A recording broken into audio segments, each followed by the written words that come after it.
ဒီနေ့ကျွန်တော်ပြောချင်တဲ့အကြောင်းအရာကတော့ဘာဖြစ်လို့ဒီ Facebook မှာဒီလို post တွေတင်နေလာလဲဆိုတော့အကြောင်းပါကျွန်တော်ငယ်ငယ်တုန်းက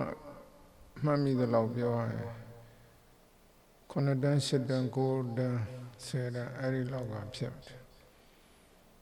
ကျွန်တော်ဘယ်မှာနေလဲဆိုတော့ဝင်ဒမီယာ93မြင်းဆောင်2မှာနေ93မြင်းဆောင်1မှာကကျွန်တော်အဖေရဲ့အမကြီးဒေါ်မေကျွေးသူ့ရဲ့ခင်မဘာကြီးဦးညွန့်လိုင်းတို့နေ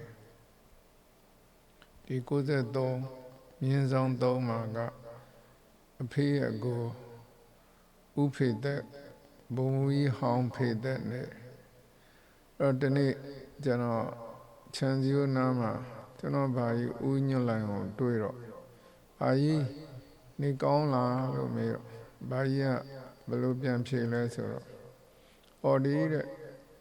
ငါသေဖို့စောင့်နေတာကျွန်တော်နားထဲမှာသိအဆင်မပြေဘူးအဲ့ဒီ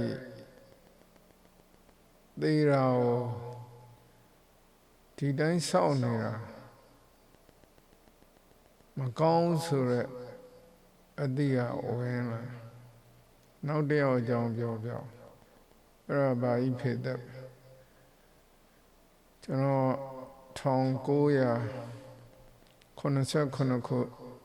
ဒီဇင်ဘာလ23ရက်နေ့မှာစစ်တပ်ကအပတ်စဉ်19ကနေကျောင်းဆင်းပွဲမှာကျွန်တော်ဖေမလာပါဘူးဘာလို့လဲဆိုတော့သူက86ခုနှစ်ဘူချုပ်ကြီးသူရတင်ဦးဘူချုပ်ကြီးနေဝင်းကိုလုံခြံမှုမှာပါတယ်ဆိုတော့အမှုနဲ့ဘူကြီးအုံးကျော်မြင့်တို့ပါဝင်တဲ့အမှုနဲ့1986ခုနှစ်မှာ Forced to Retire အလုပ်ခံလာအဲကျွန်တော်89ခုနှစ်ကျောင်းဆင်းပွဲကြတော့သူလာရင်သူနဲ့အတူလုပ်ခဲ့တဲ့လူတွေသူ့ကိုဆက်ဆံမှာကြောက်အဲ့တော့သူကလည်းမလာတော့ပါဘူးအဲ့ကျွန်တော်ကျောင်းဆင်းလာတော့ကျွန်တော်အိမ်ကိုရောက်93နှစ်ဝင်းနေမြောက်ရောက်ချင်းအဖေကပြောလဲဆိုတော့မင်းပါကြီးနေမကောင်းဘူးသွားကြည့်လိုက်ကျွန်တော်ယူနီဖောင်းတော့မချက်သေးဘူးကျွန်တော်ရှူလေးစီးပြီးတော့ဟိုဘက်ခြမ်းပါကြီးဥဖေသက်ကိုသွားတွေ့ပါကြီးဥဖေသက်ကသူ့ရဲ့အခန်းထဲမှာ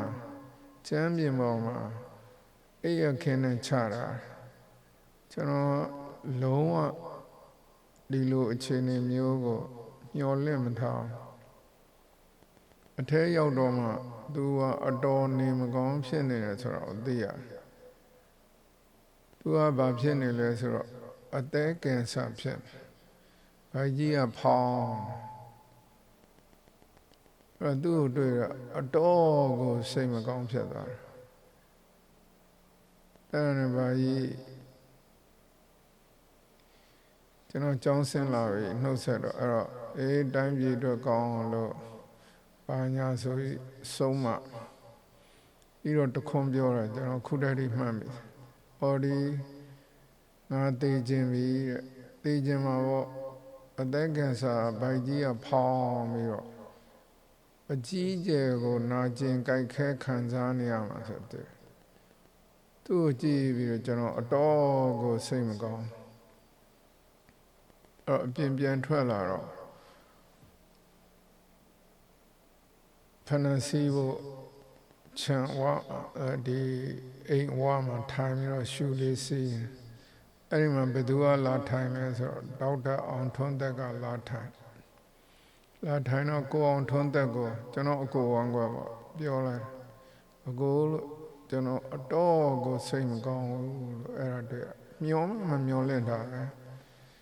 အဲ့သူကကျွန်တော်ဘာပြောလဲဆိုတော့အော်ဒီတဲ့မင်းလူကြီးလေးဖြစ်လာပြီ အဲ့တော့ဘာကိုအဓိကထားပြီးပြောခြင်းလဲဆိုတော့အဲ့တေခြင်းတရားကိုကျွန်တော်ကိုယ်မျက်လုံးရှေ့မှာထင်းထင်းရှားရှားတွေ့လိုက်ရတယ်။ကျွန်တော်တိုင်းမှုကိုသွားတဲ့ပို့တိုင်းမှုကဗိုလ်ချုပ်မင်းကောင်ပြန်လာတဲ့ချိန်မှာဘာကြီးဖေတဲ့ကဆုံးသွားအတုပကိုကျွန်တော်မေးလိုက်တယ်။သူ့မှာသားတယောက်ရှိတယ်။တေဇသုံးကဘိုလ်ကြီးတိန်ထွန်းတဲ့သူ့ကိုလည်းသူ့ရဲ့တပည့်ဖြစ်တဲ့ဝန်ကြီးချုပ်ဗိုလ်ချုပ်စေဝင်ကသွားပြီးတော့ဦးစီးချုပ်ဖြစ်နေတော့ဗိုလ်ချုပ်ကြီးသူရကြော်ထင်ကိုသွားပြောတော့ရှေ့တန်းရောက်နေတယ်ကျွန်တော်အကိုဝမ်းကွယ်ဘိုလ်ကြီးတိန်ထွန်းတဲ့ကိုခေါ်ပြီးတော့သူ့အဖေအတုပကိုလာခွင့်ပြုလိုက်အဲ့ဘာကြီးဘုံမူကြီးဖေတက်ကလည်းအင်မတန်စီနီယာကြဘီစီက3500သူတို့အိမ်မှာဓာတ်ပုံရှိသူကဂျပန်ဓာကြီးကိုကင်ပြီးတော့ဘိုးကြီး3ချောင်းနဲ့ပေါ့ဝန်ကြီးချုပ်ဖြစ်တဲ့ဦးစိန်ဝင်းကတပားလေးနဲ့တစ်ချောင်းနဲ့နောက်မှာဓာတ်ပုံတွေ့ဘူးပြောကြတာဘယ်သူပဲဖြစ်ဖြစ်အခုကျွန်တော်ကိုယ်တိုင်ကောပဲသိမှာပဲနားထောင်တဲ့လူတွေလည်းသိမှာမသိမဲ့လူတယောက်မှမရှိအဲ့တော့သိမဲ့သူဘာလုပ်မလဲအဲ့တော့အတော်လေးစဉ်းစားပါအဲ့ဒါနဲ့ပတ်သက်ပြီးတော့တရားနဲ့ပတ်သက်ပြီးတော့ပြောမယ်ဆိုမယ်ဆိုတော့ကျွန်တော်တို့စစ်တက္ကသိုလ်တက်တော့ဆရာတယောက်ရှိသူကစင်မော်တက်လာရင်စာအုပ်တော့ကင်ထားတယ်စာအုပ်ထဲမှာရှိတာတွေပါတာတွေဖတ်ပြပြီးတော့သင်တန်းပြီးတဲ့အချိန်တွေဆင်းတော့တခြားအပူစာရာတွေဘာမှမပြောအဲ့တော့သူ့ကိုဘာပြောလဲဆိုတော့ပါရဖတ်ဆိုပြီးတော့နာမည်ပေးတာအရာဖတ်ရဲ့အကိုပေါ့ဘိုလောင်းဆိုတော့နောက်ပြီးပြောတာအဲ့ဒီလိုမျိုးကျွန်တော်မဖြစ်ချင်တော့ကိုယ့်ရဲ့အာဘော်တွေပြောတယ်ဒါပေမဲ့ဘာအနေရှိလဲဆိုတော့ဒီတရားတော်တွေကအင်မတန်နဲ့သိမ့်မွေးပြီးတော့ချော်ထွက်သွားလို့မရ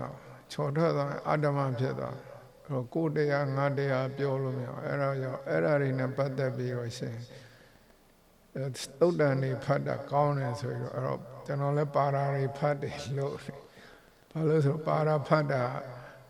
အနေအသိမရှိနှုံးမအတ္တမဆိုပြီးတော့ဆဲခံရမယ်အဆွဆွဲခံအဲ့တော့ဒါပေမဲ့ဘာဖြစ်လဲဆိုတော့ခုတော့ပါရာတွေဖတ်သွားရင်နားထောင်ရတဲ့လူကနားထောင်ခြင်းနဲ့စိတ်မရှိအဲ့တော့ညင်းငွေတော့ကိုပေးခြင်းတော့သူတို့မရပေးခြင်းဆိုတာပါဠိလိုဘယ်လိုပြောတော့လဲဆိုတော့ဒါနလို့ပြောတယ်အဲ့ဒါနမှာအဲ့ဒီဗုဒ္ဓရဲ့အကောင်းဆုံးအဆုံးအမပါလဲဆိုတော့တပ္ပဒါနဓမ္မဒါနဇိနာတိတပ္ပဆိုတာအလုံးစုံဒါနဆိုတာပေးခြင်းဓမ္မဆိုတာတရားအမှန်ပေးခြင်းဇိဆိုတာအမြင့်မြတ်ဆုံးအကောင်းဆုံးဇိနာတိအကောင်းဆုံးဖြစ်တယ်အဲ့တော့ခုနသေခြင်းတရားနဲ့ပေါင်းပြီးတော့ခုနဘာကြီးကျွန်းလိုက်ပြောလို့သေခြင်းတရားကိုတနေ့ထမင်းစားလိုက်ကမ္မဂုဏ်တရားတွေခံစားလိုက်ပြီးတော့သေသွားလိုက်အဲ့ဒါဆိုရင်အဓိပ္ပာယ်မဲ့တယ်လို့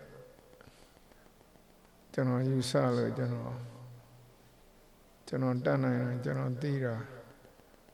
ကျွန်တော်လုံနိုင်တဲ့အတိုင်းအတာတွေကနေပြီးတော့ကျွန်တော်ဒီ post တွေတင်တယ်အဲ့ဒီမှာတခုစာအုပ်ထဲကနေပြီးတော့တင်ပြနေတာဘဝအဓိပ္ပာယ်နဲ့ ဘဝသစ္စာဆရာနန္ဒသိန်းစံရဲ့သူကသိချင်းတရားရင်ဆိုင်တဲ့နေတဲ့သူရဲ့ philosopher အတွေးခေါ်တယ်နဲ့သူတင်ပြသွားနံပါတ်1ကမသိမှုဖြစ်နေခြင်းဖြစ်သိချင်းတရားကိုရင်ဆိုင်ခြင်းနံပါတ်2ကပျော်ပျော်နေခြင်းဖြစ်သိချင်းတရားကိုရင်ဆိုင်ခြင်းနံပါတ်3ကစိတ်ပြောင်းညံ့မှုဖြစ်နေ၍သိချင်းတရားကိုရင်ဆိုင်ခြင်းနံပါတ်4ကစိတ်ခွန်အားကြံ့ခိုင်မှုစွမ်းရည်တတ္တိဖြစ်နေ၍သိချင်းတရားကိုရင်ဆိုင်ခြင်းအဲ့ဒီမှာဒသနပညာရှင်ဖြစ်တဲ့ Bertrand Russell ရဲ့ဇနီးဖြစ်သူဣဒစ်ကိုရည်ညွှန်းပြီးတော့အောက်ပါအတိတ်ပဲရှိတဲ့ကြပြကိုသူကိုယ်တိုင်ရေးတဲ့အထုပ္ပတ္တိစာအုပ်မှာဖော်ပြထားပါတယ်အဲ့ဒါလေးကိုကျွန်တော်နည်းနည်းဖတ်ပြချင်နှစ်ပေါင်းများစွာငြိမ်းချမ်းခြင်းတရားကိုငါရှာခဲ့ပါတယ်ငါတွေ့ရတာတွေကစိတ်လှုပ်ရှားမှုတွေနာကျင်မှုတွေသာပါပဲမိုင်မဲခြင်းကိုလည်းတွေးခဲ့တယ်အထီးကျန်ဆင်းရဲကိုလည်းတွေးခဲ့တယ်အထီးကျန်တဲ့စိတ်ကငါအသေးနှလုံးကိုတမြင့်မြင့်ဝါချေနေတာကိုလည်းတွေ့ရတယ်ဒါပေမဲ့ငြိမ်းချမ်းရေးတရားကိုတော့ငါမတွေးခဲ့ရဘူးအခုတော့အသက်တွေလည်းကြီးလို့သေကံနဲ့နီးပြီမင်းနဲ့ငါမေတ္တာမျှကြလို့အတူနေခဲ့ကြတယ်အခုလည်းနေကြစေပဲမင်းနဲ့အတူနေစဉ်ကာလအတွင်းကြည်နူးမှုတွေငြိမ်းအေးခြင်းတွေကိုတွေးခဲ့ပါတယ်အနားယူခြင်းသဘောကိုငါသိပြီးအထီးကျန်ဘဝအဖြစ်နဲ့နေလာခဲ့တာကြာလေတော့ဘဝဆိုတာဘာလဲမေတ္တာဆိုတာဘာလဲဆိုတာငါသိပြီးအခုငါအိပ်ပျော်သွားရင်အပြီးတိုင်ပဲအိပ်တော့မယ်အဲ့တော့ကျွန်တော်လည်းပဲသိမလို့ဖြစ်တာနှစ်ခါရှိအတိအကျပြောရင် heart attack ဖြစ်တာနှစ်ခါဖြစ်ပထမအကြိမ် heart attack က2015ခုနှစ်ဩဂုတ်လ10ရက်နေ့မနေ့7နာရီလောက်အဲ့ဒါလေကျွန်တော်မိတ်ဆွေကိုညွှန်ပြောလို့မှတ်မယ်ဗာလဲဆိုတော့အကိုဖြစ်တာ8လေးလုံးပဲအဲ့ဒီနေ့မနေ့ထုံးစံတိုင်းကျွန်တော်လှုပ်တယ်ကျွန်တော်ဆူရှီဆိုင်လေးကိုသွားတယ်ဆူရှီဆိုင်ဆူရှီဘားရောက်တော့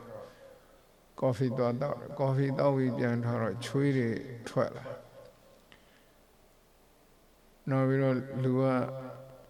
မဟန်တော့အဲ့တော့ကိုကသွေးတိုးယောဂရှိတော့သွေးတိုးတိုင်းနဲ့ measurement cup လေးကိုကားထဲမှာထည့်တာအဲ့တော့ကျွန်တော်ဇနီးကိုနင်းကိုပြောတယ်ငါသွေးတော်တိုင်းလိုက်အောင်လဲဆိုကားထဲကိုလမ်းလျှောက်ပြီးလာနေတော့ချိန်မှာအခြေအနေကတဖြည်းဖြည်းဆိုးလာတဲ့အဲ့တော့ဘယ်လိုဖြစ်လဲဆိုတော့အသက်ရှူတာမဝတော့အင်္ဂလိပ်လိုပြောရင် short breathing ကို no sweating a lot ချွေးစည်းတွေထွက်လာအဲ့ဒါနဲ့အားတော့မဟန်တော့ဘူးဆိုတော့ဒီတော့911ကောက်ဖို့ဆက်လမ်းလျှောက်နေဆက်လမ်းလျှောက်နေဆက်တော့ကားထဲကိုလည်းရောက်တော့အဲ့ဒီနားမှာပတ်နေတဲ့ security 7တစီးနဲ့နေပြီးတော့မောင်းနေတယ်လူကတွေ့တော့တတိမေမလို့ဖြစ်လာအဲ့တော့အဲ့ဒီကောင်လက်နဲ့လှမ်းခေါ်လိုက်I got a serious health problem right now. Look, if I gonna to pass out, please continue to take my conversation to. I call 911 to pick me up with the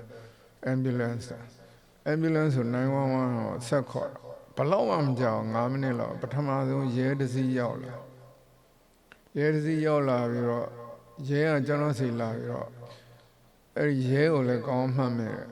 အဲ့စိတ်မပူနဲ့အခု ambulance ကားလာပြီကျွန်တော်ချွေးတွေထွက်ပြီးတော့ကားကိုလှဲပြီးတော့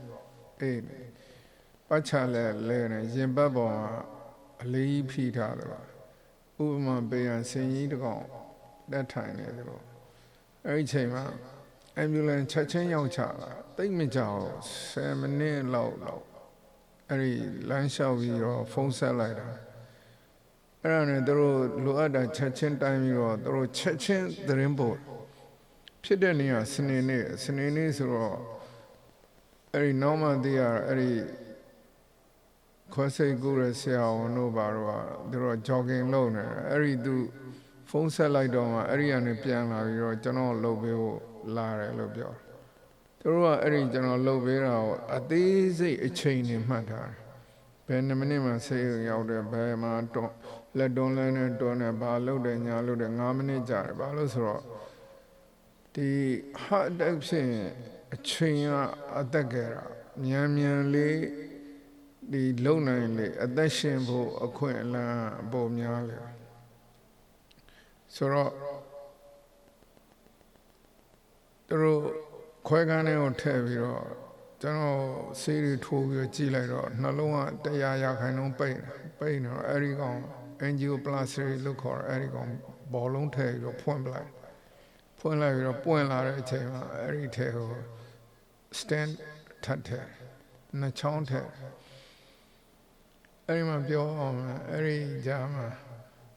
လက်တွန်းလဲဟောမှာအတင်းအကျပ်ကြီးကျွန်တော် insurance number ကိုလိုက်မယ်ဘာလို့ပတ်စံမရမှကြောက်လဲသူတို့ဒီစိတ်ဥတက်တဲ့စိတ်ကအရန်စိတ်ကြီးတော့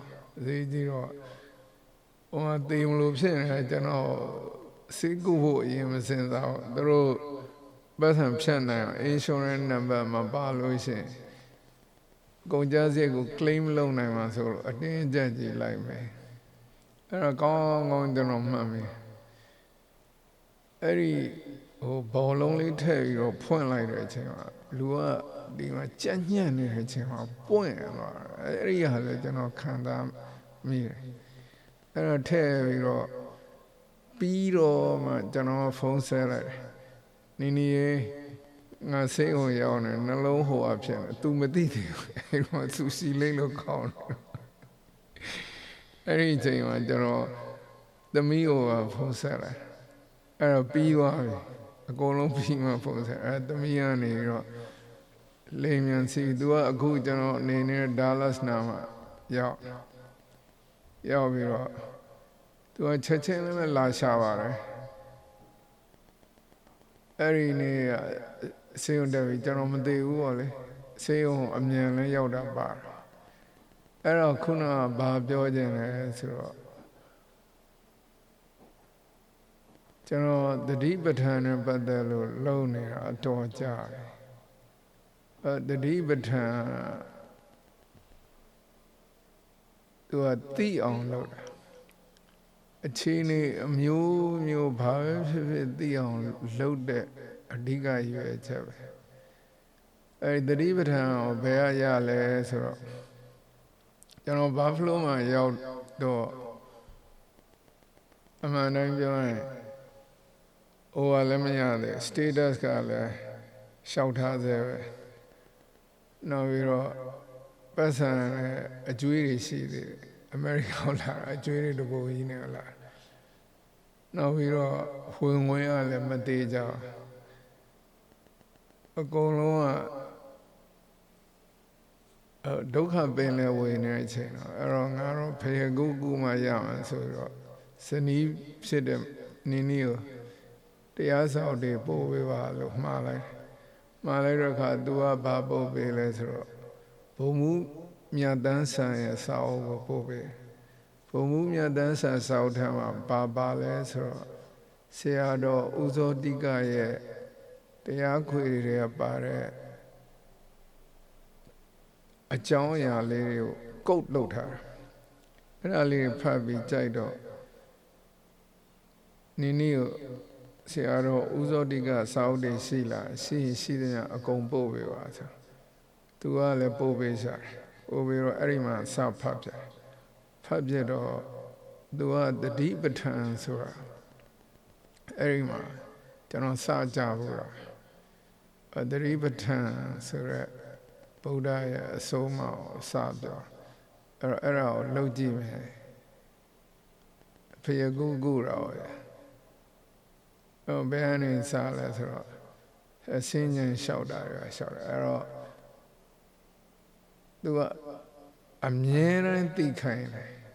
အချိန်မျိုးနေရမျိုးအချိန်နေမရွေးသိခိုင်းအဲ့တော့သိလာတဲ့ဒီအကျိုးဆက်တွေကဘာဖြစ်လဲဆိုတော့ပညာဆိုတာဆိုတော့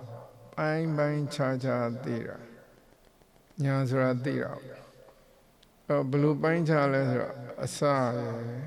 အလယ်ရယ်အဆုံးရယ်ခုနဖြစ်နေတာအခုဖြစ်နေတာနောက်ဖြစ်မှာခုန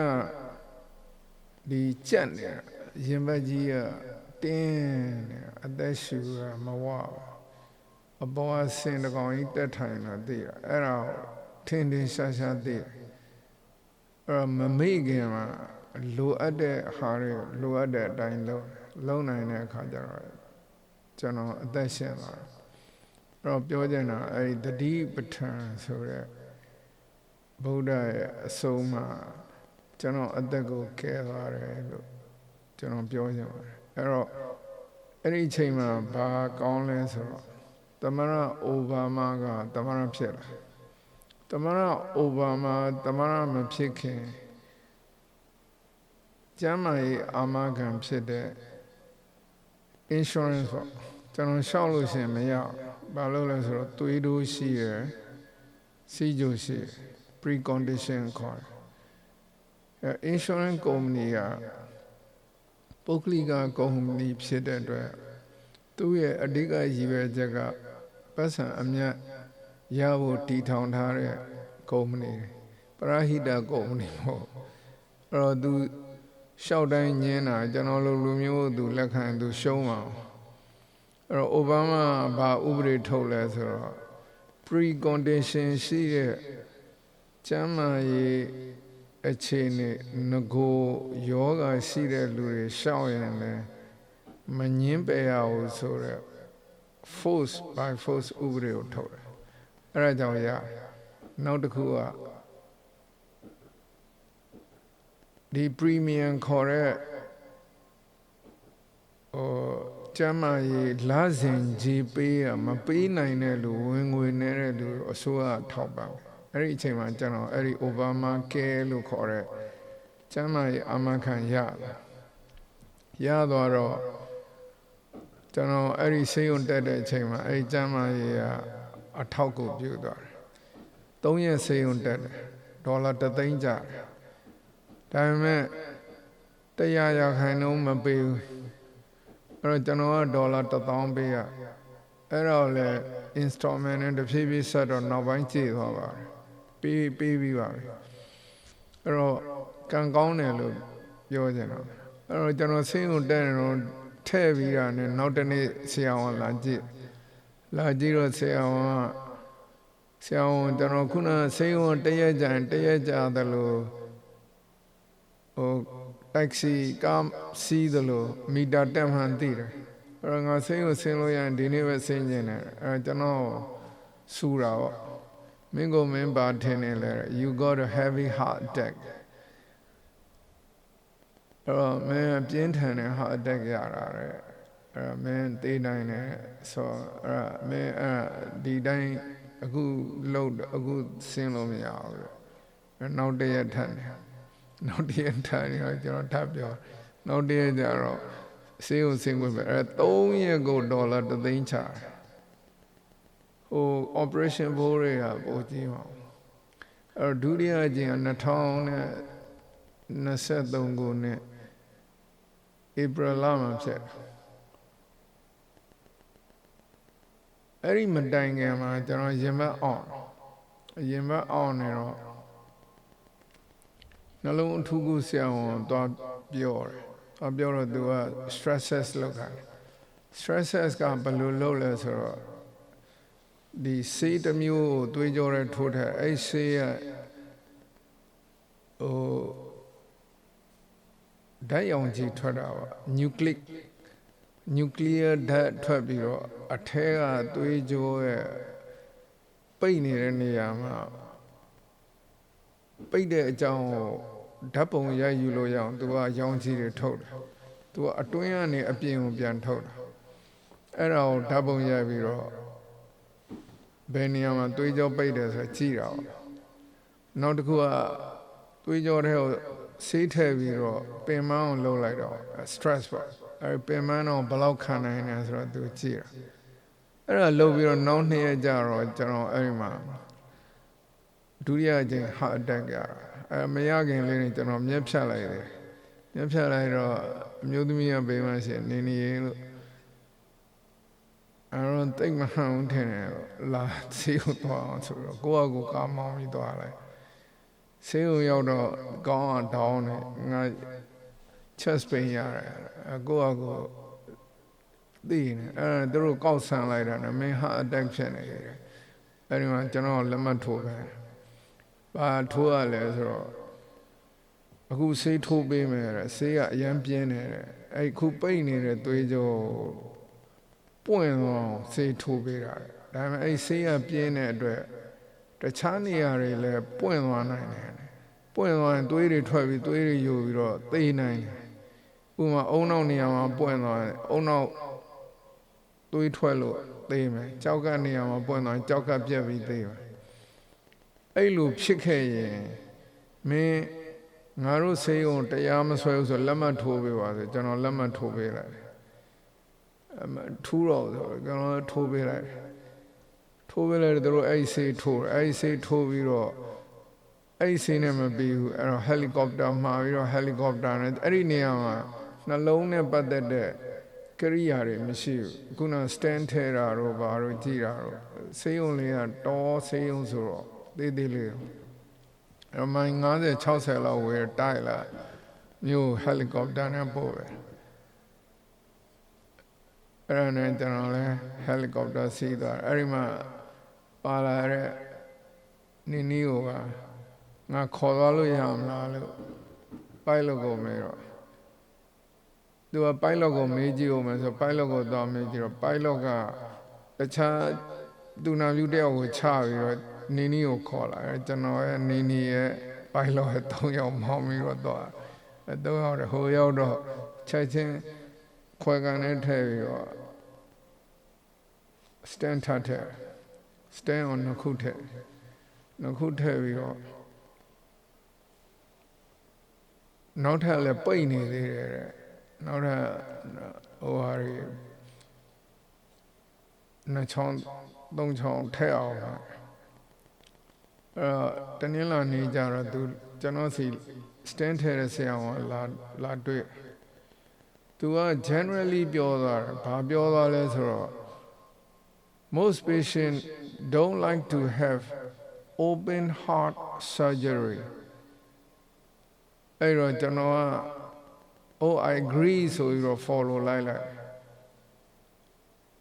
အဲ့တော့ तू ကဘယ်လိုကောက်ချက်ချသွားလဲ तू ကတဲ့ offer လုပ်တယ် open heart surgery လုပ်ဖို့ offer လုပ်တယ်ဘာလို့ဆိုကျွန်တော်ကတခြားပိတ်နေတဲ့နေရာထည့်မရတော့ तू လက်လျှော့ပြီးတော့စိတ်ဝန်းတင်ထားဒါပေမဲ့အဲ့ဒီလိုကျွန်တော်ညင်းလိုက်တယ်လို့ तू ထင်ပြီးနောက်တစ်ချိန် तू ထပ်ကြိုးစားတယ်နောက်တစ်ရက်မှာထပ်ကြိုးစားတော့နောက်တစ်ချောင်း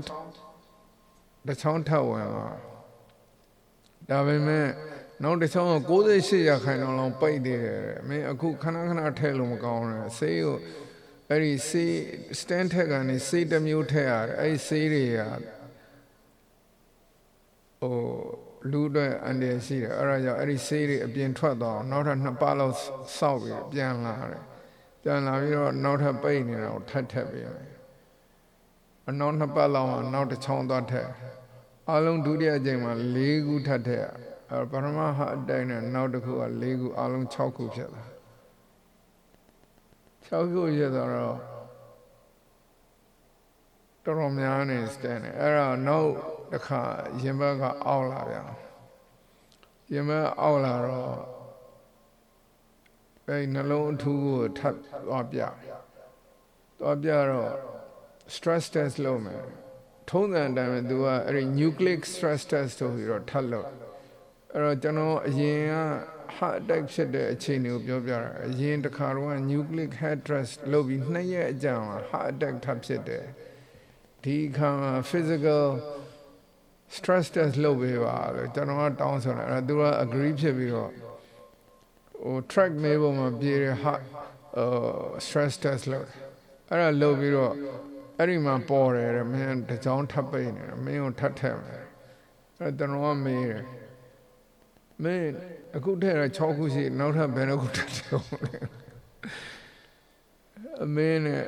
စိတ်မပူနဲ့ you are the beginner မင်းအခုမှအစရှိသေးတယ်22ချောင်းထည့်ရတယ်လို့ရှိတယ်ဒီတော့ okay ဆိုတော့သူပြောတဲ့အတိုင်းသူချိန်နဲ့ရက်သွားပြီးတော့ထပ်ထက်အဲ့တော့9ချောင်းရှိကျွန်တော်ဘာပြောချင်လဲဆိုတော့အင်မတန်ကိုသေလန်းနေနေပြီလို့အများအားဖြင့် heart attack ဖြစ်တဲ့လူတွေကသေတဲ့လူတွေများတယ်အဲ့တော့ခုနဆရာနန္ဒသိန်းစံပြောသလိုပဲအဲ့တော့သေမဲ့လားသေတော့ပဲအဲ့တော့ဗုဒ္ဓအဆုံးအမကိုယ်ပိုင်အသိဖြစ်အောင်လုပ်မယ်ဆိုရယ်ရည်ရွယ်ချက်နဲ့ကျွန်တော်လှုပ်လဲလှုပ်တယ်ကျွန်တော်လှုပ်တာတွေကိုနီးစပ်တဲ့လူတွေကိုဆွေးနွေးတယ်ဆရာလှုပ်ရင်လည်းလူတွေကမကြိုက်ဘူးလေအဲ့တော့ဆရာလှုပ်တဲ့အနေမျိုးဖြစ်အောင်အတတ်နိုင်ဆုံးတော့တတိထားပြီးတော့ပြောတယ်အဲ့တော့ကိုကလည်းအကုန်သိတယ်လူမဟုတ်သိသလောက်လေးနဲ့ကိုအသိပေါ်မှာဆွေးနေတော့ခုနအတ္တမဖြစ်မှကြောက်လို့အဲ့ဘောင်လွတ်ပြီးတော့ပြောမိမှဆိုတော့တတိထားပြီးတော့ပြောပါတယ်အဲ့တော့ခုနဆရာတော်ဦးဇောတိကရဲ့စာအုပ်မှာပါတဲ့အတိုင်းတတိပဋ္ဌာန်ကိုစပြီးလို့တော့ထိုင်တော့ဘာမှမတွေ့ဘူးကြာတွိုင်းလိုင်းနဲ့အဲ့တွေ့ဘူးလားအဲ့တွေ့ဘူးတာကိုကျွန်တော် message လို့မယူဆဘူးဖြစ်ပြလို့ပဲယူဆတယ်ကျွန်တော်မြင်တာတော့တစ်ချက်ပဲမြင်တယ်မြင်ပြီးတော့ပြတ်သွားတယ်မရှိတော့အဲ့မရှိတာကြီးကိုမြင်ပြီးတော့အင်မတန်အော်တယ် message မဟုတ်ဘူးလို့ဘာလို့ပြန်ပြောလို့ဆိုတော့ message ကြပြီဖိုးစိတ်ဝင်စားလို့ရတယ်ဝင်စားလို့မရနောက်တစ်ခုကငါးပါးသီလအလိုလိုလုံးကြုံတယ်တခါတလေအရင်ကစစ်ဖို့လို့ဟူတော့တိုက်ပွဲဖြစ်ဖို့တဲ့လူတတ်ဖို့လားကိုယ်တိုင်တော့လက်ညှိုးကိုပြီးတော့တတ်တာတော့မဟုတ်ဘူးကိုကတတ်ဆုမှုနဲ့ဥဆောင်ပြီးတော့ဖြစ်တဲ့တိုက်ပွဲမှာအလောင်းလက်နဲ့ရတယ်အဲ့တော့ကိုတောင်းမกินကိုတတ်တာအဲ့တော့ကံကံကြီးအကျိုးပေးလိုက်ကိုလည်းပြန်ခံမှာအဲ့တော့မိုးကြိုးပြတ်တော့ထမ်းလျက်နဲ့ကာမနေတော့ငါမှအပြစ်မရှိဘူးလို့မယူဆဘူးဆိုတော့ခုနအဲ့ဒီလိုမျိုးပါဏာတိပါဒတို့ဘာတို့ကန်တော့တခါလေအခုဗမာပြည်ဖြစ်နေအဲ့ဒီဟိုကောင်မလားအဲ့ဒီကောင်တခါလေအမှုတ်ကြိတ်ပြစ်ချင်တယ်အဲ့တော့ကိုယ်စိတ်ကိုကြည့်နေတော့ဒါလည်းငါမဟုတ်သေးဘူးလို့အဲ့တော့ငါတရားရိပ်လုံနေတော့တတ်ချင်တဲ့စိတ်ကြီးရစောခြင်းနဲ့နှက်ခြင်းတဲ့စိတ်တွေရှိနေဆိုတာအဲ့ဒါမဲ့လုံးဝမဖြစ်နိုင်ဒါပေမဲ့အဲ့ဒီဖြစ်ပြမြင်ပြီးတဲ့အခါမှာဘာဖြစ်လဲဆိုတော့အရင်ကကိုမယုံတဲ့ဟာတွေကကိုနားမလဲတဲ့ဟာတွေကနားလဲလာတော့ယုံလာအဲ့တော့အင်မတန်နာမည်ကြီးတဲ့အမျိုးထဲအလူကတော့ကျွန်တော်အဖေရဲ့အကိုဘဂဝါဥက္ကဋ္ဌတခင်ပါသိန်းတယ်မှာသူကလည်းကွန်မြူနစ်ပဲကွန်မြူနစ်ဆိုတာဘာသာတရားမရှိဘူးဘယ်ဘာသာမှမရောသူ့အကြောင်းလည်းလူကြီးတွေပြောတော့ပြောပြအောင်ကျွန်တော်အဖိုးနာမည်ဥပကိုအဲ့ရဖြာကနေမကောင်းဖြစ်ပြီးတော့လဲနေတော့မှအဲ့ဒီခုနတခင်ပါသိန်းတွေကပတိစိတ်ပြီးတော့မေတ္တာပို့နေအင်မတန်ဘာသာရေးကောင်းဆိုင်တယ်လို့ပြောတယ်အဲကျွန်တော်အကြီးတွေကပြောပြအဲဘယ်လိုလုပ်ပြီးတော့ကွန်မြူနစ်ဖြစ်သွားလဲတော့ကျွန်တော်လည်းမသိဘူးအဲ့တော့ဖောက်ဆရာတော်ဖရာကြီး မိုင်ယာမီနဲ့ကပ်နေတဲ့ homestead မြို့မှာယူရီးယားဘုန်းကြီးကျောင်းမှာတရားစခန်းလာဖွင့်တော့ကျွန်တော်တို့သွားဖူးတော့ဆရာတော်ကြီးကိုရှောက်တယ်အဲ့ဒီကျောင်းကိုရှောက်တယ်ဆရာတော်ကြီးကဘာပြောလဲဆိုတော့သောတပန်မဖြစ်မချင်းခိုင်မြဲတဲ့ယုံကြည်တဲ့တရားတရားမရှိဘူးတဲ့ပြောင်းနိုင်တယ်အဲ့တော့သူတိုင်ဝမ်ရောက်တော့အဲ့ဒီဟာကိုတော့ထဲ့ဟောသွားတယ်ကျွန်တော်ကြားလိုက်တယ်အဲ့ဒီကွန်မြူနစ်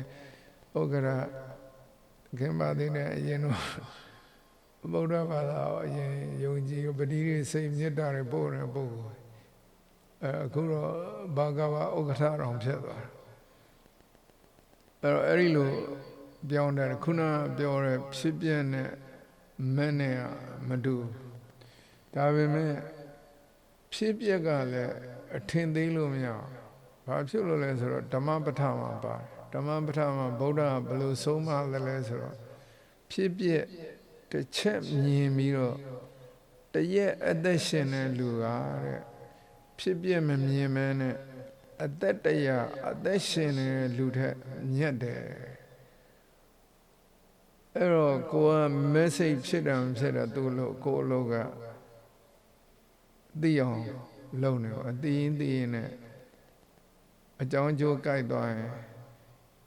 သူရဲ့ကြိုးစားမှုရည်ချိန်ပြည့်သွားရင်တွေးချိန်တိုင်းတွေးလို့ရတယ်အဲ့ဒါဖြစ်ဖြစ်မြင်တာကောင်းတယ်ဆိုတော့ဖြစ်ဖြစ်မြင်ဟဲ့ဆိုအတင်းကျပ်ဇုတရုပ်လုံးလို့မရ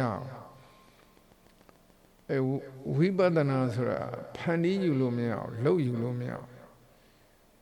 တမာတိကလှုပ်ယူလို့ရတယ်ဥမာကိုယ်စိတ်လေးကို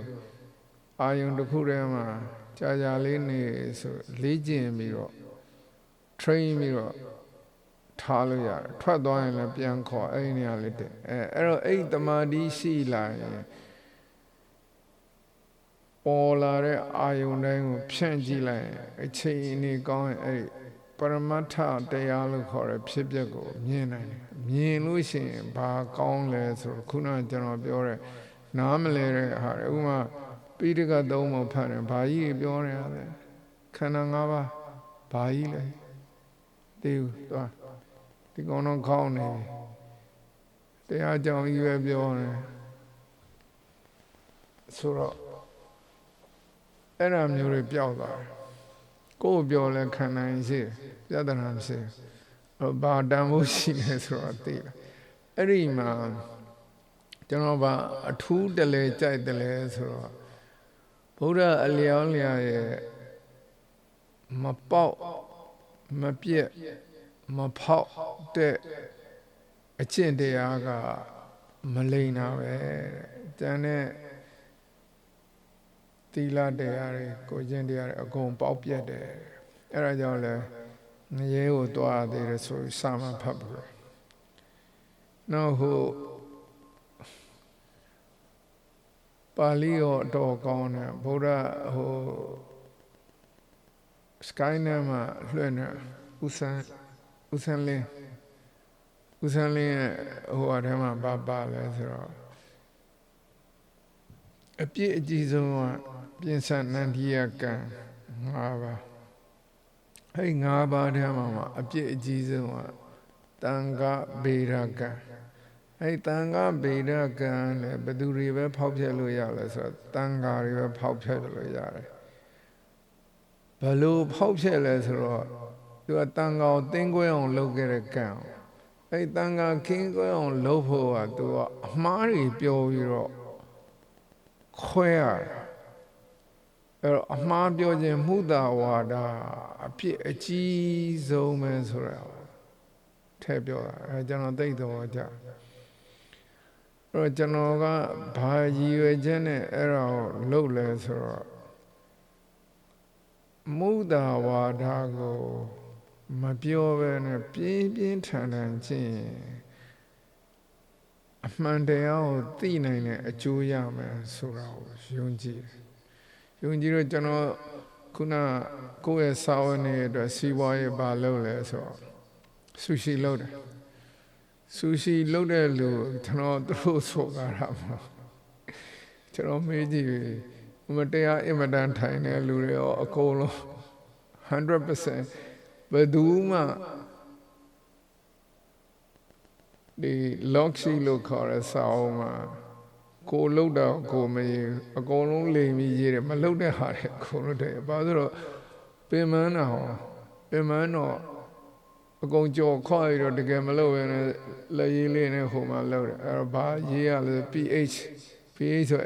အစမ်းမှာအချင်ဓာတ်ကိုအပြင်မှာတိုင်းပြီးတော့တကယ်တိုင်းပြီးမှအဲ့ဒီမှာ loxy မှာရေးရနောက်ပြီးတော့ cooling lock display case ကို sushi ဘူးတွေထည့်ရင်below 41 degree Fahrenheit ရှိရအဲ့ဒီအတွက် chill plus ခေါ်တဲ့ freezer ထက်ကောင်းတဲ့အေးခံတဲ့ရေခဲသက်တာပေါ့အဲ့ဒီဟာထဲမှာထမင်းပူကြီးနဲ့လှုပ်ထားတဲ့ sushi က below 41အပူချိန်41 degree အောက်ထက်ရောက်ဘယ်သူမှမလုပ်အပူကြီးနဲ့လိတ်တခါတည်းတန်းထက် display case ဆိုအဲ့တော့ inspector လာဆင်အဲ့ဒီအပူချိန်ကိုတန်းစစ်တာအမြဲတမ်းမိတယ်အမြဲတမ်းလို့ပြဿနာတယ်တချို့ဆိုဆိုင်မှာအသိခံ အဲ့တော့တိုင်းကြီးလို့60 80တွေဖြစ်တော့မင်းဟို loxy ပေးတယ် loxy ကရင်မင်းအကုန်လုံးလိမ်ရေးထားဆိုတော့ဘူးတွေအကုန်လုံးအမိုက်ပုံးနဲ့ပြစ်တယ်အဲ့တော့ဟိုတနေ့လုံးလိမ့်ထားတဲ့လူကပက်လက်ကိုလန့်အောင်ပင်မန်းနဲ့ငါ့ကိုဟိုနှိပ်ကွက်တယ်ဆိုပြီးစိတ်ကောက်ပြီးပြန်တော့အဲ့ဒါဆိုင်သိမ်းခံခဏခဏကြာဒါမှလည်းအခုလည်းလုံနေတာအခုလည်းဒီနေ့ကိုမေးလိုက်တယ်ဟိုအဲ့တော့ကျွန်တော်အပြစ်အနေနဲ့ပြောတာမဟုတ်ဘာဖြစ်လို့အမှန်ကိုမသိနိုင်လဲဆိုတာအလွယ်ကူဆုံးနဲ့အပြစ်အကြီးဆုံးချိုးဖောက်မှုကမှုတာဝါဒမှုတာဝါဒအပြစ်အကြီးဆုံးပဲဆိုဓမ္မပဋ္ဌာန်းမှာလည်းပါဦးဆန်းလင်းလည်းပြောတယ်ဦးဆန်းလင်းလည်းအင်မတန်တော်တဲ့ဟိုဘာသာဗုဒ္ဓရဲ့အဆုံးအမနဲ့ပေါ့ပတ်သက်ပြီးတော့မေကွန်းတွေကိုဖြေတာသိကောင်းတယ်အခု sky နဲ့မှတစ်ချိန်လုံးလွှင့်တယ်အဲ့တော့ကျွန်တော်စမ်းကြည့်တယ်ဒီနေ့တော့ပြောကြည့်တယ်ကိုတန်ဒိဋ္ဌံချပြီးတော့လှုပ်ကြည့်ပါလားငါတရက်ပဲလှုပ်မယ်ဒီနေ့တော့ငါဘလို့အကြောင်းနဲ့မှမလိဘူးငါ lock ရှိတယ်မှာဖြည့်တယ်ဟာတွေကအပြင်မှာတကယ်လှုပ်ပြီးမှရေးမယ်ဆိုတော့လေ့ကျင့်ကြည့်ပါလားတန်ဒိဋ္ဌံချပြီးအဒိဋ္ဌံတင်ပြီးတော့လှုပ်ကြည့်ပါဟိုမှာလေကျွန်တော်ချီကျူးတဲ့လူတယောက်ရှိတယ်သီလကောင်းတဲ့ဘာအဲ့တော့ကျွန်တော်ကသူ့အကျိုးအတွက်ကျွန်တော်အဲ့လိုပြောတယ်တိတ်များပြောတရက်ကလေးပဲဆူရှီလှုပ်တဲ့အခါမှာငါဒီနေ့တော့ဘာလှုပ်လို့လိမ်ပြီးမလှုပ်ဘူးငါလှုပ်တဲ့အလုပ်မှန်သမျှ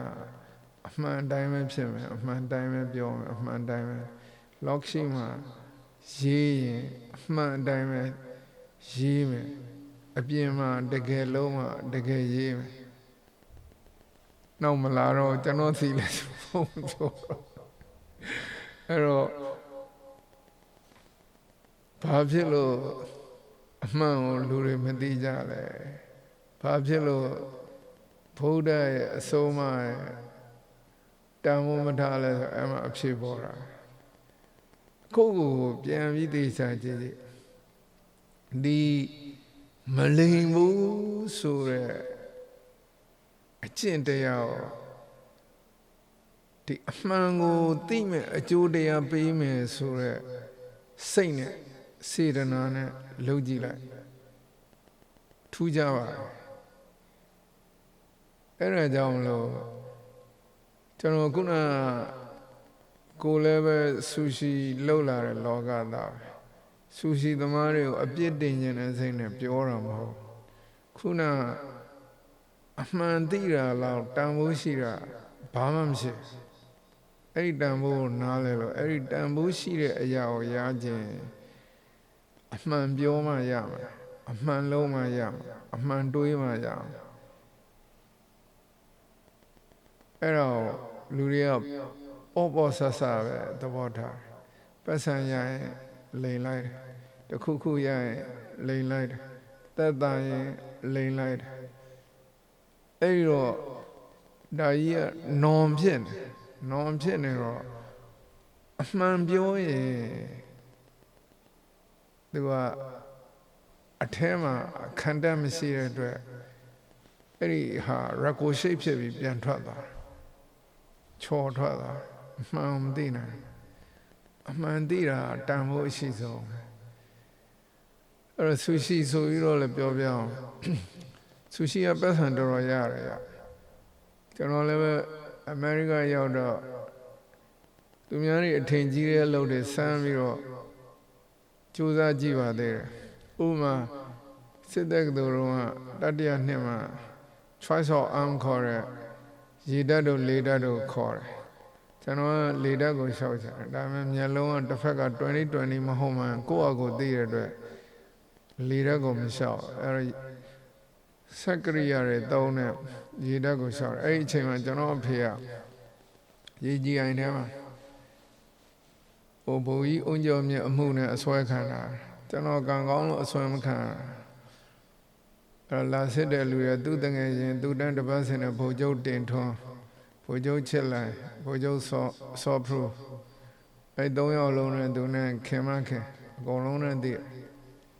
ဒါပေမဲ့အဲ့ဒါပေါ့ဒီစစ်တပ်ထဲမှာလည်းဒီနေ့ထွက်အဲ့ဒီလူနဲ့မဆက်ဆံအောင်ဆိုတော့ဥပဒေရေးရှိဒီနေ့ထွက်တာနောက်တည်းရန်သူဖြစ်သွားဘလို့အကြောင်းမျိုးပဲဖြစ်လိုက်ဥနေဝင်မျက်စိကြည့်မရအောင်ဆို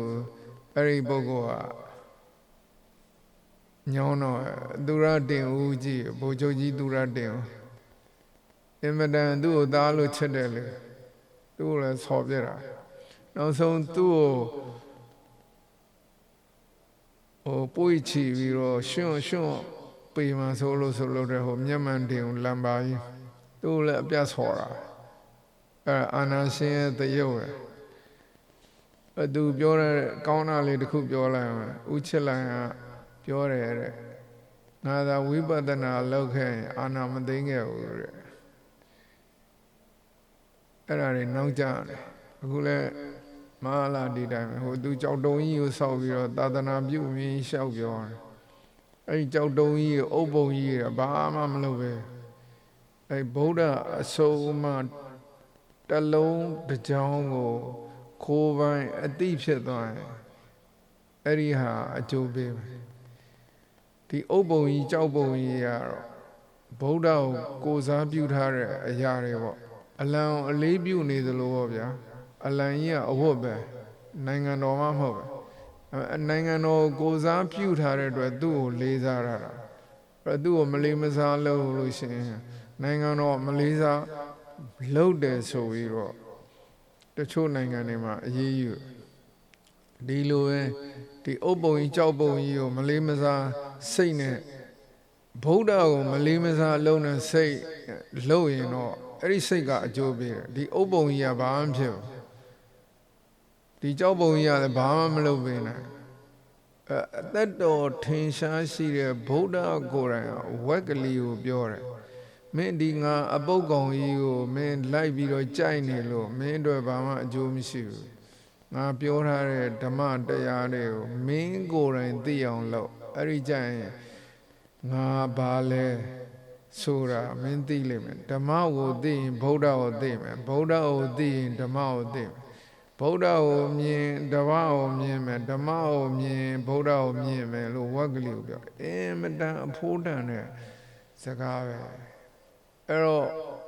ဗုဒ္ဓခေတ်မှာလည်းအဲ့ဒီကြောက်တုံးတွေအုပ်ပုံတွေဇေဒီတွေပထိုးတွေမရှိဘူးနှစ်ပေါင်း600ကျော်နောက်ပိုင်းမှဖြစ်လာအဲ့တော့အဲ့ဒါလည်းအငင်းခုန်လို့ပြီးတော့ပြောမနေကြအဲ့တော့ဗမာပြည်ကဗုဒ္ဓဘာသာအခုကြောက်တုံးဗုဒ္ဓဘာသာအုပ်ပုံဗုဒ္ဓဘာသာဖြစ်တယ်အဲ့ဒီမှာသွားပြီးတော့ရတရားခြေလိုက်ပေရင်ဆရာတွေပြောတာတွေလှုပ်လိုက်နေဗုဒ္ဓအဆုံးအမနဲ့ဘာမှမဆိုင်အဲ့ဒီပြီးတော့သုံးပုံကြီးကိုဖတ်ကြည့်ကြအောင်ဖတ်ပြီးတော့လည်းပဲစာထဲအတိုင်းကိုယ်တိုင်လုပ်ကြည့်မှပဲအဲ့ဒီစာတွေဘလောက်တန်ဖို့ရှိလဲဆိုတော့ ကိုယ်တိုင်သိလဲအဲ့တော့အဲ့ဒီမှာလဲပညာကိုလည်းပယ်လို့မရပရမတ္ထတရားကိုလည်းကိုယ်ပိုင်အသိဖြစ်အောင်လုပ်ရအဲ့တော့စာနဲ့လက်တွေနဲ့ hand in hand လက်တွဲပြီးလုပ်အဲ့ဒီထဲမှာအင်မတန်ကြိုက်တဲ့အစာအုပ်တွေကျွန်တော်ပြောကျွန်တော်အဖေစီအမွေရ what the Buddha taught အဲ့မှာကျွန်တော်အဖေရဲ့လက်မှတ်မျိုးခါနာအဲ့ဒီစာအုပ်မှာအကောင်းဆုံးအဲ့ဒီထဲစာကြောင်းတစ်ကြောင်းကြိုက်တာကျွန်တော်ပြော Buddha's teaching is not pessimist, not positive, but realistic. အဆိုးမြင်ဝါဒလည်းမဟုတ်အကောင်းမြင်ဝါဒလည်းမဟုတ်အမှန်မြင်တဲ့ဝါဒဥပမာဒုက္ခသစ္စာဆိုတာပထမဆုံးခေါ်တယ်သူကဒုက္ခသစ္စာမှာရထားရင်တော့အဆိုးမြင်ဝါဒဆိုလည်းညှိုးထိုးလို့ရတယ်ဒါပေမဲ့ဒုက္ခချုပ်တဲ့နိဝရဏနိဗ္ဗာန်ကိုလည်းထည့်ဟောတာအဲ့ဒုက္ခပျောက်တာချုပ်တာနီးလန်းကိုလည်းပြောသွားတယ်ပြောတော့သူကဒုက္ခမှာတခုတည်းဟောရင်တော့အစမဆိုဆွဆွဲရင်ရတော့ဒါပေမဲ့ဒုက္ခတော့မဖြစ်ချင်ဘူးဒါပေမဲ့ဒုက္ခချုပ်ကြောင်းနီလန်ကောင်းမဲခင်၈ပါးကိုမကျင့်ညာဗုဒ္ဓပတ်စံမရှာနဲ့လို့မပြောဘူးဘယ်ထဲမှာပါလဲဆိုတော့တမအာဇီဝထဲမှာပါတယ်မဲခင်၈ပါးထဲမှာပါတယ်ပတ်စံရှာနောက်ပတ်စံရရင်လည်းအကုန်လုံးငါလာလှူလို့မပြောကာမလာတုတ်ထဲမှာပါတယ်၄ပုံတပုံပဲလှူခိုင်းအဲ့ဒီတပုံလည်းအခုတကယ်စီးပွားရေးသမားတွေကျင့်နေတယ်လို့တပုံရင်းနှီးမြှုပ်နှံတပုံသုံးတပုံစုအဲ့ဓာတွေပါတယ်အဲ့တေချာဖတ်ကြည့်အခုကလှူဒါနအကုန်လုံးအိမ်တိုင်းမှာချွတ်ပြီးလှူနေအကုန်မှမရှိတော့ဘာမှလှူကြလည်းမရှိဘူးနေမကောင်းဖြစ်ရင်လည်းစိတ်ကူးကြမရှိဘူးအဲ့ကြရင်အခုဒါနဗုဒ္ဓဘာသာဖြစ်အဲ့တော့ဒါနကိုအာပြုတဲ့ဗမာပြည်ရဲ့ဗုဒ္ဓသာဒါနနဲ့လက်ပေးလက်ယူနဲ့ရောချဗမာပြည်လို့လက်ပေးလက်ယူများတာမရှိဘူးကျွန်တော်တို့လှုပ်တဲ့ကြဲကနေပြီးတော့ national characteristic ပြည့်နေပြီဆိုပြောခုလည်းပြည့်နေတော့အခုအပူဆိုးတော့အခုဗမာတွေအများကြီးနိုင်ငံခြားကိုရောက်လာဒီကိုကျင့်တရားခေါ်တဲ့သီလတရားကိုတော်ကိုအထင်သေးတယ်အဲ့တော့ပတ်စံရမယ်ပစ္စည်းရမယ်တခုရမယ်ဆိုရင်အကုန်လုံးချိုးဖောက်ဖို့အစင်သစ်ဖြစ်နေကြအဲ့ဒါအကြောင်းရင်းအဓိကအကြောင်းရင်းတိုင်းပြည်ပြတ်တဲ့အဓိကအကြောင်းဘယ်တိုင်းပြည်ပဲပြက်အဲ့ဒီကိုကျင့်တရားပြည့်စည်တာနဲ့စတာ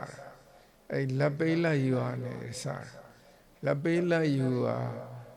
ချစားတယ်လို့ပြောတယ်ချတကောင်နဲ့စားရင်တော့အိမ်ကြီးမပြိုးပဲရှိသမျှတိုင်းပြည်လုံးမှာရှိတဲ့လူတွေချဖြစ်ပြီးဝိုင်းစားတော့အခုတိုင်းပြည်ပြိုးတယ်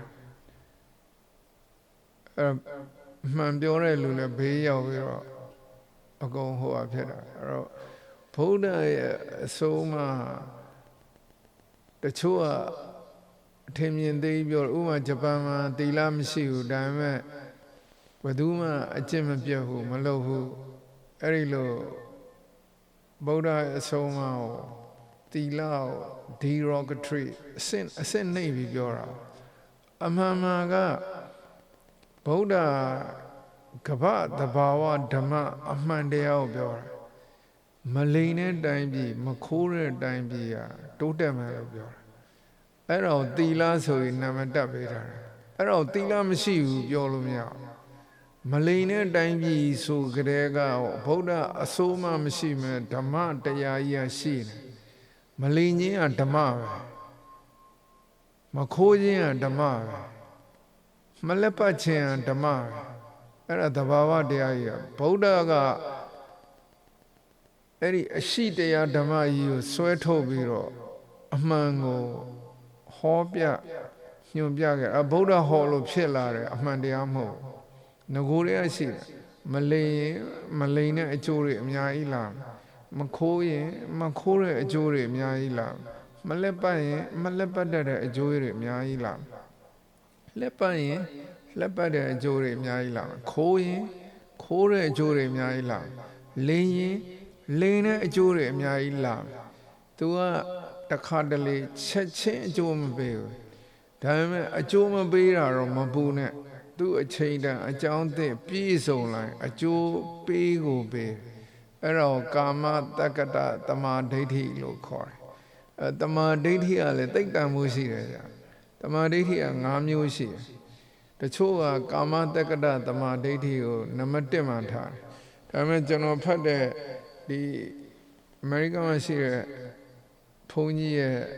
ဗုဒ္ဓအဘိဓမ္မာအုတ်ထဲမှာဝိပဿနာသမာဓိဋ္ဌိကိုနံပါတ်1ထားတာဝိပဿနာသမာဓိဋ္ဌိကာမသမာဓိဋ္ဌိမေဃ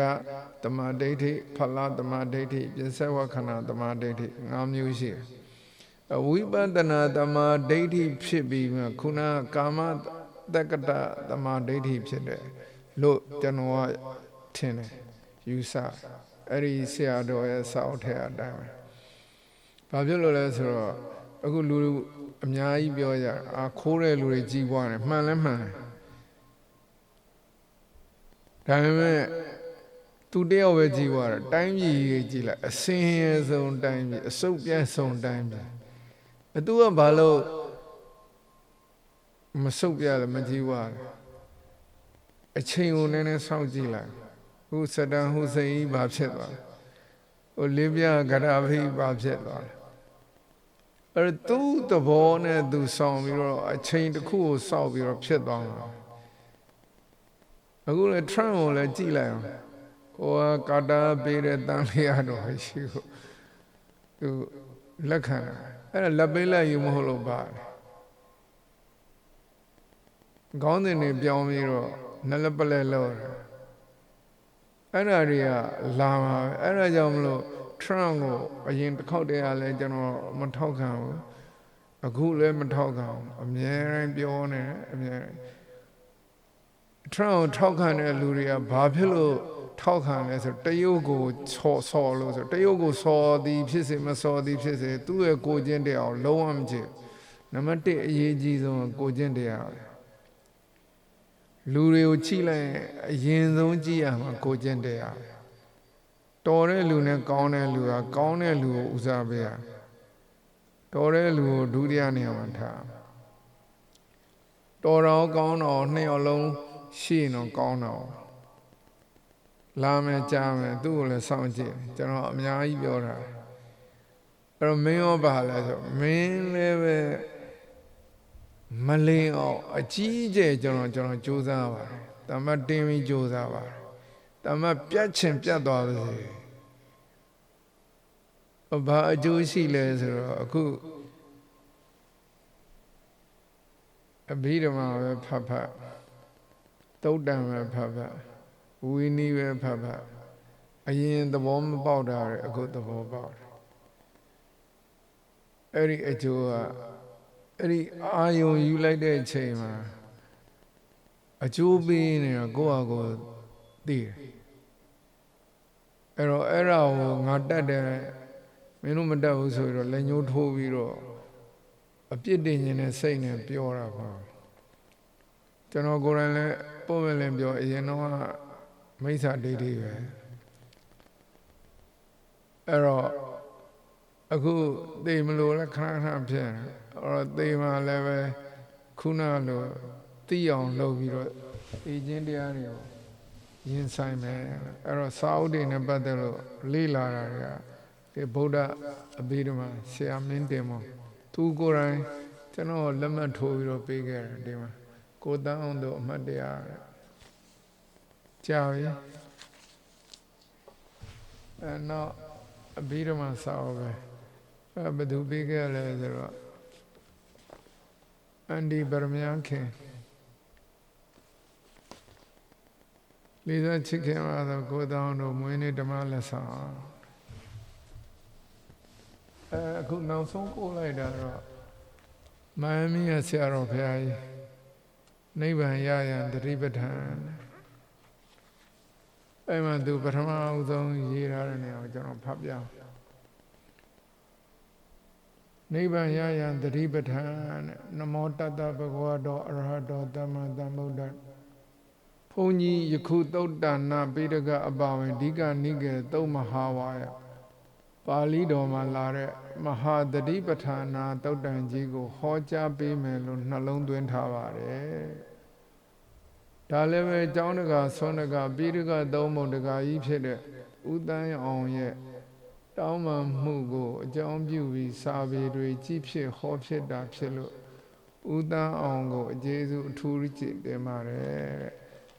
အဲ့တော့ဆရာတော်ကြီးတပည့်တော်အသိမှပြုတဲ့အတွက်တပည့်တော်ဆရာတော်ကြီးရှင်းပြတဲ့ဒေါသဟာပရမတ္တတရားဘောတကားကြီးရဲ့လို့ပြောတော့ခုတပည့်တော်အသေးဆွဲအောင်မှတ်မိနေပါတော့ဗျာကျေးဇူးကြီးလာပါတယ်အဲ့တော့ပရမတ္ထတရားလည်းအတော်ကိုကျေးဇူးပြုတယ်ဗျာအဲ့တော့အဘိဓမ္မာဆိုတာဘာမှမဟုတ်ပရမတ္ထတရားပရမတ္ထတရား၄ပါးရှိရုပ်ရယ်စိတ်ရယ်စေတသိက်ရယ်နိဗ္ဗာန်ဒီသုံးခုကလောကီပရမတ္ထတရားသုံးပါခုနလောကောတရလောကီကမန်ဒိန်းလောကုတ္တရာကစူပါမန်ဒိန်းဒါပေမဲ့ဒီလောကီတွေကိုသိပြီးမှလောကုတ္တရာကိုသွားလို့ရအဲ့တော့အဲ့ဓာတွေကပန္နာတွေကန္နာတွေတာရာတွေသူ့အချိန်တိုင်းသူ့အထက်မှုပြည့်စုံလာသူ့ဟာသူဖြစ်လာတယ်အခုဗမာပြည်မှာလက်မှတ်ပေးရလက်မှတ်လိုခြင်းလို့လူအထင်ကြီးခြင်းလို့လုံနေတော့လမ်းချော်သွားလဲအဲ့တော့ကိုယ်တိုင်လည်းအကုန်သိတာမဟုတ်အဲ့တော့ကိုမသိတာတွေလိုက်အပြစ်တင်ဝေဖန်နေခုနនិဝရဏတရား၅ပါးထဲမှာပါတယ်ဝိသိကိစ္စတော့ကိုယ့်ရဲ့တိုးတက်လာအဟန္တာဖြစ်တယ်ဖြစ်တော့ခုကျွန်တော်ပထမပြောခဲ့သလိုပဲလူတွေတနေ့တနေ့သိနေတာနဲတာမဟုတ်အကြောင်းမျိုးမျိုးနဲ့သိသူတို့ထင်တယ်လို့သိပ္ပံကထင်တယ်လို့သိပြီးဘဝပြတ်သွားရင်တော့ပြတ်တာမဟုတ်နောက်ဘဝမရှိတော့ရင်โอเคဟိုပြောရင်နိဗ္ဗာန်ရောက်တယ်လို့ဒီတဘဝပဲရှိတဲ့သိပ္ပံပညာရုပ်ကျမ်းဝါဒရုပ်ကိုပဲအထူးပြုတာအဲ့တော့ဘောရှိတယ်အခုဖြစ်နေတဲ့ဒုက္ခတွေကြည့်တယ်အခုငလျင်လို့တဲ့လူတွေများစွာသိတယ်အခုကျွန်တော်တို့နားမှာလည်းတိုနေတိုးတွေဖြစ်နေတိုင်းသိနေဟိုတနေ့ကအယောက်30လောက်သိကျွန်တော်တို့နေတဲ့ area လည်းပဲတိုနေတိုး area တိုနေတိုးကတော့အဝန်းဝိုင်းကျင်းတယ်ဟာရီကိန်းကအကြီးအဝန်းဝိုင်းကျင်းမဲ့အင်အားအရန်ပြင်းတယ်အဲ့တော့ဘယ်နေ့ဘယ်အချိန်မှာဆင်းလာမှမသိဆင်းလာတာနဲ့တဲရထီရင်တော့သေးတာပဲ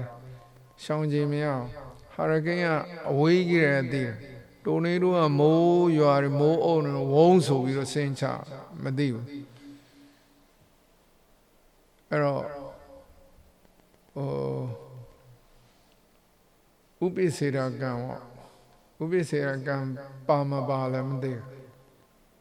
အသေးမှာပဲအကြောင်းမျိုးမသိခင်မှာအသက်ရှင်နေတော့မှအချိန်ရှိတော့မှအကျိုးကျေးဇူးအများဆုံးအမှန်သိတာပဲအမှန်တကအမှန်တကမှအထွတ်အထိပ်မှန်တော့သစ္စာ၄ပါးလို့ဗုဒ္ဓဆုံးမတာအဲ့ဒါကိုကျွန်တော်ယုံတယ်ယုံတဲ့အတွက်အဲ့ဒါကိုသိအောင်အထောက်ပံ့မှန်တာမှန်မြောက်အကုန်လုံးကျွန်တော်ကြိုးစားပြီးလုပ်တယ်အဲ့ဒီအချိန်မှာသေသွားရင်လည်းအော်ဒီတယောက်သေသွားပြီဒီလောက်ပဲပြောမှပြီးမှအခုကျွန်တော်နဲ့ အမြဲတမ်းလို့စကားပြောဖြစ်တဲ့ကိုကြိုင်ရှမ်းအပတ်စဉ်26 DSA best ကတဲ့သူနဲ့အနည်းဆုံးတစ်ပတ်တစ်ခါတစ်လောက်နှစ်ခါလောက်တော့စကားပြောဖြစ်အဓိကပြောတာတော့တရားကြောင့်သူလည်းတရားကိုတော်တော်ဝါသနာပါတယ်သူကအခုမဟာပလင်အဖွဲ့ထဲမှာပါတယ်သူကတော့မဟာပလင်ထိုင်တယ်ကျွန်တော်ကတော့မထိုင်နိုင်မဟာပလင်ဆိုလို့ကျွန်တော်တို့အပတ်စဉ်ခင်မောင်ကိုထင်တယ်သူကယဟန်ဝတ်နဲ့မဟာပလင်ထိုင်တော့မှဆုံးသွားတယ်လို့ပြောကိုမတတ်နိုင်တော့ပြင်းပြင်းထန်ထန်လို့ရင်သေသွားရင်ဘာစိတ်နဲ့သေသွားမှတော့ကျွန်တော်လည်းမသိပါဘူးအဲ့တော့တချို့မဟာပလင်ကိုမဖြစ်မနေကြိုးတုပ်ပြီးထိုင်တာတွေဘာတွေတော့ကျွန်တော်ကတော့အမ်ဘေအဲ့တော့အတင်းကျပ်ဇွတ်တရလုတ်မခံတရားကိုအတင်းကျပ်ဇွတ်တရအာနာနဲ့လုတ်လို့မရကိုယ်တိုင်ကလှုပ်ချင်ကြင်ချင်စိတ်နဲ့လှုပ်ရင်ရလှုပ်တဲ့အချိန်မှာဒီတစ်မျိုးတည်းမဟုတ်ဘူးနီးမျိုးစုံရှိကိုယ်တစ်မျိုးကိုမှအမှန်ဆိုပြီးတော့ကိုယ်နီးကိုယ်လမ်းကိုပဲဆွဲလန်းပြီးတော့အရန်တွန်းတာမျိုးမလုပ်ဖို့လိုတယ်ကျွန်တော်ကတော့သတိပဋ္ဌာန်မှာပါတဲ့အတိုင်းကာယဝေဒနာစိတ်ဓမ္မနီးမျိုးစုံနဲ့လုပ်လို့ရတယ်အဲ့တော့အသက်ရှင်နေတဲ့အချိန်မှာအကျိုးရှိအောင်လုပ်ကြပါလို့လုပ်တာပါလုပ်အောင်လို့ဆိုတော့ပရိယနဲ့ပရိပတ်ပေါ့ပရိယဆိုတာဗုဒ္ဓအဆုံးအမစာတွေကိုသင်ကြားလေ့လာပရိပတ်ဆိုအဲ့စာထဲမှာပါတဲ့နည်းတွေကိုလိုက်လို့ဒီနည်းပဲရှိကိုယ်ပေါ်မှာမူတည်ပြီးတော့အကျိုးပေးတဲ့ဟာအမှန်တွေ့တဲ့ဟာတွေဖြစ်မှာဒီလောက်ပါပဲနားထောင်တဲ့အတွက်ကျေးဇူးတင်ပါတယ်နမောတတ္တဘဂဝတောအရဟတောသမ္မာသမ္ဗုဒ္ဓတ္တနမောတတ္တဘဂဝတောအရဟတောသမ္မာသမ္ဗုဒ္ဓတ္တနမောတတ္တဘဂဝတောအရဟတောသမ္မာသမ္ဗုဒ္ဓတ္တ